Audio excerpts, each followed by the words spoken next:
जय श्री बालाजी महाराज, श्री शिवाय नमस्तुभ्यम। ईश्वर की कृपा आप सब पर बनी रहे। कुंभ राशि 5 जून से 10 जून 2024। जानते हैं क्या कुछ लिखा है समय ने 5 से 10 जून के मध्य कुंभ राशि से जुड़े जातकों के लिए। कुंभ राशि से जुड़े जातक ये समय किस्मत का पूरा लाभ उठाने में सफल रहेंगे। आपको करियर कारोबार में अनुकूलता बनती नजर आएगी। ऐसे में आपको मिलने वाले सभी अवसरों का आप लाभ उठाने में बिल्कुल भी चूक ना करें। सोचे हुए कार्य समय पर पूरे होने के कारण आपके मन में उत्साह और पराक्रम प्रबल होता नजर आएगा।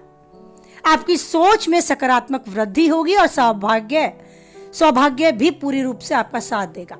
यदि आप लंबे समय से भूमि या भवन अथवा कोई सुख साधन से जुड़ी चीज को खरीदने के बारे में सोच रहे थे तो आपकी ये मनोकामना पूर्ण होती आपको नजर आएगी।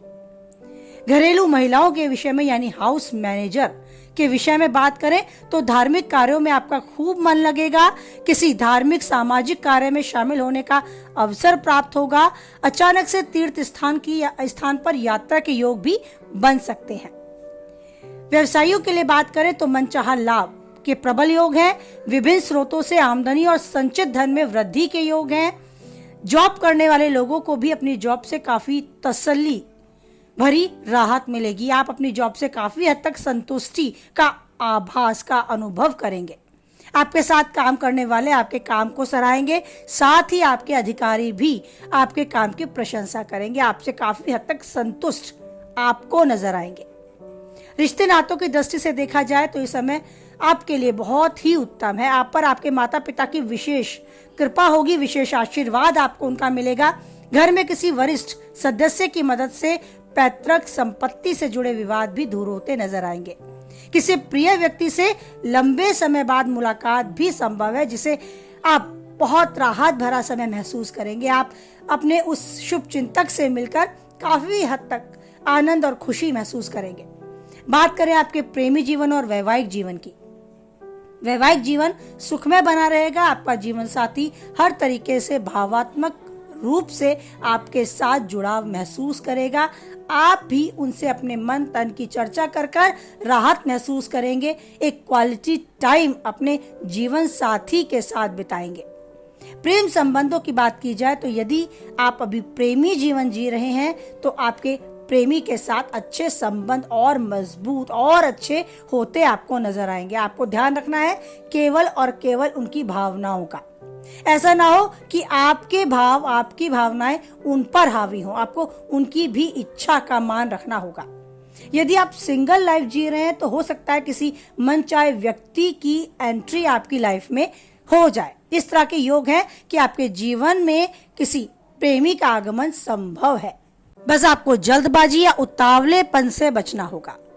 बहुत धैर्य के साथ इस समय को पहचानना होगा और अपने परिवारजनों के साथ इस समय को अच्छे से जीना होगा। बात की जाए आपके स्वास्थ्य आपकी सेहत की तो सेहत की दृष्टि से कुछ हद तक आपको मिला जुला परिणाम प्राप्त हो सकता है। कुछ हद तक आपको अपने शरीर में अपने मन मस्तिष्क में सुकून तो कुछ हद तक उलझन और उथल पुथल का एहसास होगा। पहली कोई बीमारी जिससे आप ग्रस्त हैं उसके निवारण के लिए यदि अभी तक कदम नहीं उठाया तो उठाना होगा, नहीं तो वो आपकी परेशानी आपको ज्यादा परेशान कर सकती है, गंभीर रूप भी ले सकती है। यदि आपको अपने नेत्रों से कोई प्रॉब्लम यानी नेत्र रोग से आप ग्रस्त हैं या पाचन क्रिया से ग्रस्त हैं तो दोनों ही विषयों पर आपको गंभीरता से ध्यान देते हुए इसके निवारण के लिए कदम उठाना होगा। चिकित्सक से मिले और जल्द से जल्द अपनी सेहत को सही करने, अपने को ऊर्जावान बनाने, तंदुरुस्त करने के लिए यथासंभव प्रयास करें। बात करें आपके मन मस्तिष्क में चल रही हलचल के लिए तो उसे सुलझाने के लिए, आने वाली बाधाओं से अपने को तैयार करने के लिए आपको कुछ समय अपने को देना होगा और उस ईश्वर को देना होगा जिसने ये सृष्टि रचाई है, जिसने आपको और हमें इस दुनिया में लाया है और हमारे कर्म तय किए हैं। हमें उस ईश्वर का आशीर्वाद तभी मिल सकता है जब हम उसके साथ खुद को जोड़ पाए।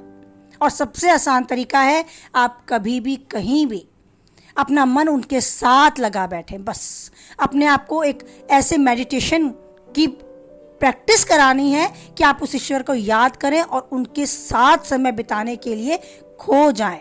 भले ही कुछ पल दें, लेकिन उस ईश्वर के साथ अपने आप को जरूर कनेक्ट करें।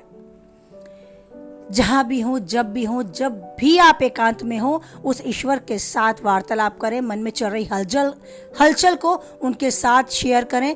भले ही उन्हें सब पता होता है, लेकिन फिर भी हमें उनके साथ समय बिताना जरूरी होता है।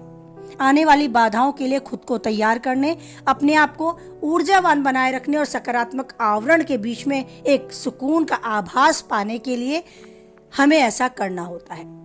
चिंतन मनन करें। अपनी तरफ से जो भी ईश्वर को मनाने रिझाने का तरीका आपको आता है, बस उसी तरीके को बनाए रखें।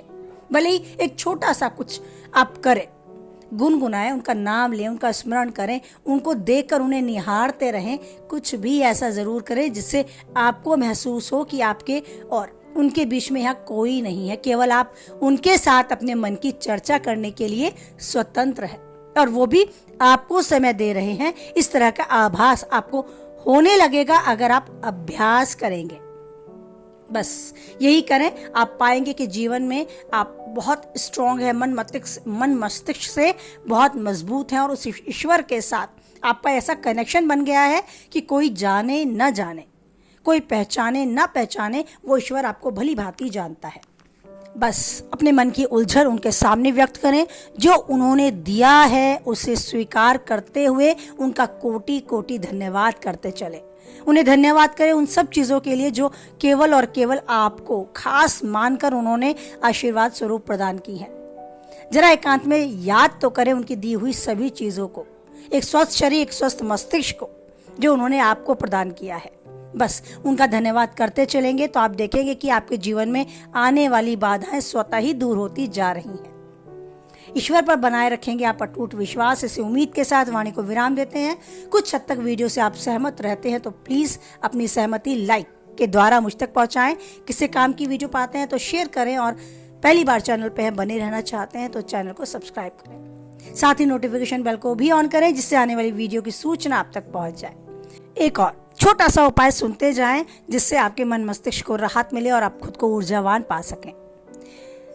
जो भी कुछ आप करते हैं ऐसा जो आपको खुद को तसल्ली देता है उसे अपने रूटीन में ले, यानी कि कुछ ऐसा जरूर करें जिसे पुण्य का नाम आप दे सके।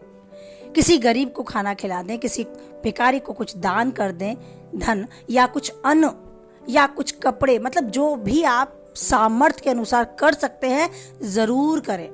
चींटियों को आटा और चीनी मिलाकर भोग लगा दें, किसी जानवर को कुछ खिला दें, किसी को किसी चीज़ की आवश्यकता है उसकी वो आवश्यकता पूर्ण करें। उसको चप्पल चाहिए, उसको जूते चाहिए, उसको कपड़े चाहिए, किसी गरीब को उसकी आवश्यकताओं की पूर्ति करते हुए उसको संतुष्टि का आभास करा दें। ऐसा कराने से न केवल आप उसके लिए बहुत अच्छा करेंगे, आप अपने लिए भी बहुत बहुत अच्छा करते जाएंगे।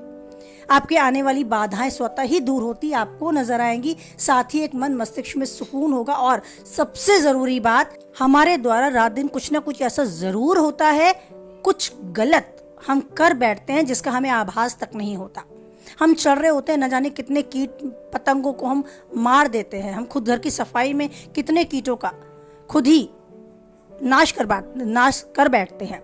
लेकिन कुछ ऐसा जरूर करें जिसका हमारे लिए कुछ अच्छा हो, जिससे हमारे भाग्य, हमारे किस्मत में कुछ अच्छा लिखा जाए। ईश्वर हमारे कर्मों का लेखा जोखा रखता है तो कुछ अच्छा भी वो अपने खाते में लिख ले हमारे लिए। बस ऐसा करते जाएं और उसका साक्षी भी केवल आप और आपके ईश्वर ही हो। उसका बखान किसी और के सामने ना करें तो अच्छा रहेगा। जो भी आप पुण्य करते हैं उसे सिर्फ और सिर्फ ईश्वर के साथ ही साझा करें। वो देख रहा है और आपके पापों को काटता जाएगा, आपके पुण्य को बढ़ता हुआ देखकर। बस इतना करना है और बनाए रखना है उस ईश्वर पे अटूट विश्वास, क्योंकि कोई है या नहीं है, परिस्थितियां कैसी भी हैं, एक वही है जो हमेशा देगा हमारा साथ। इसी विश्वास, इसी उम्मीद और इसी आस के साथ बोले जय बालाजी महाराज, जय माता दी।